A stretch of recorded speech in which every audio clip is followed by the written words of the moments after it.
Hello అండి. ఇలా మొక్కలు ఇవ్వడంలో ఆనందం చెప్పలేనిది. నేనైతే డ్రాగన్ ఫ్రూట్ ప్లాంట్స్ అయితే చాలా చేశానని చెప్పాను కదా!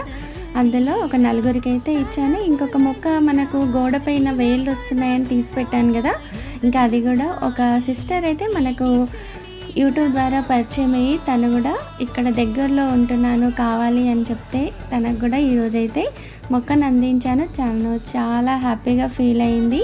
ఇట్లా మనకి మెయిన్ స్టెమ్స్ నుంచి తీసి ఎక్కువగా గాలిలో ఇట్లా వేళ్ళు వచ్చినట్టు అనిపిస్తే మనం తీసి పక్కన పెట్టినప్పుడు దాన్ని మనం ఎలాంటి మట్టిలో పెట్టినా కానీ ఈజీగా నాటుకుంటుంది. మనం పెంచుకోవడమే కాకుండా ఇట్లా నలుగురికి ఇవ్వడంలో ఆనందం అయితే చాలా చెప్పలేనిదండి. ఇంకెందుకు ఆలస్యం, మీరు కూడా మీ దగ్గర ఉన్న మొక్కల్ని మీరు పెంచుకోవడమే కాకుండా ఒక నలుగురికి అయితే ఇవ్వండి. తీసుకున్న వాళ్ళు సంతోషిస్తారు, మనం కూడా ఎంతో సంతోషంగా ఉండొచ్చు. ఉంటాను మరి. Happy gardening. వీడియో నచ్చినట్టుంటే సబ్స్క్రైబ్ చేసుకోవడం మర్చిపోకండి.